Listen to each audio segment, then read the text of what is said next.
Unfortunately, hindi na natuloy yung event. The event was discontinued. It was canceled. When we arrived there, sayang. Uh, yeah, unfortunately, we weren't able to see everybody there. Ayun, and sobrang traffic din. So, sobrang nahirapan kami pumunta ng QC Circle. So, sayang, we weren't able to see you guys, especially those who came to the Levi's booth. I'm really, really sorry. I hope to see you soon though. Sayang, they had to stop operations because of the heavy rain. Even sa main stage, I think that's the same case. But at the end of the day, they want to prioritize everyone's safety. So, sayang everybody. I hope nakauwi na kayo ng maayos.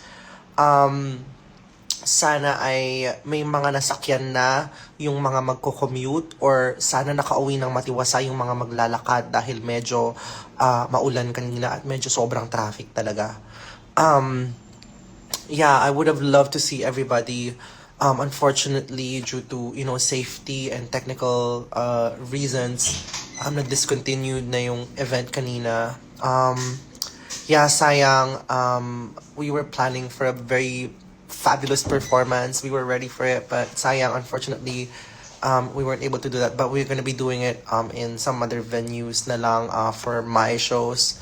But yeah, I hope everybody is safe and happy Pride. Ako ay nagtanggal na ng makeup. I just got out of the shower. Cause I was in drag since, I don't know, 1 p.m. sa loob ng car. And the only means to celebrate Pride with you guys is kumaway sa window ko when you guys were doing the march, or like going to the venue, or like outside the venue. Sayang, I would have loved to perform for you guys, and I would have loved to do the meet and greet with Levi's with you guys, pero that's the most we could do given the situation. Yeah, I know everyone's basang-basa lahat sa ulan. I'm pretty sure dadami pa tayo dahil dyan. Yeah.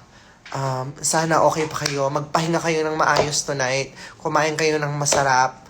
Ako, nagluto kami ng pancit canton. Kasi talagang gutom na ako. At, yeah, parang ngayon pa lang ako kakain after brunch, or like after breakfast. Ayun, magsasamgyup kami after nito kasi kailangan ko ng maraming pagkain. Magpahinga kayong lahat, and I will see you guys very, very soon. And keep safe. I will be in Rampa tomorrow with La Grande. It's our second show. So we will shower all this energy there. Lahat ng mga hindi namin na i-perform, lahat ng mga hindi namin na i-perform na energy, ilalagay namin doon for you guys.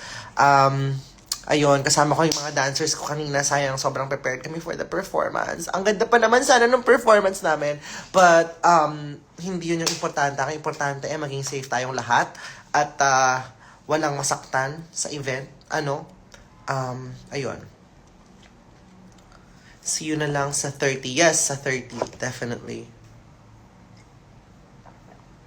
Yeah, hindi naman ako pagod today. It's just that, sayang yung drag energy hindi namin nailabas.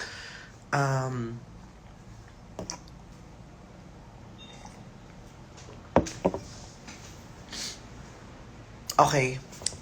Goodbye everybody. We're going. Mag-ingat kayo. Maraming salamat. Yeah. Bye-bye. Thank you so much. Paalam.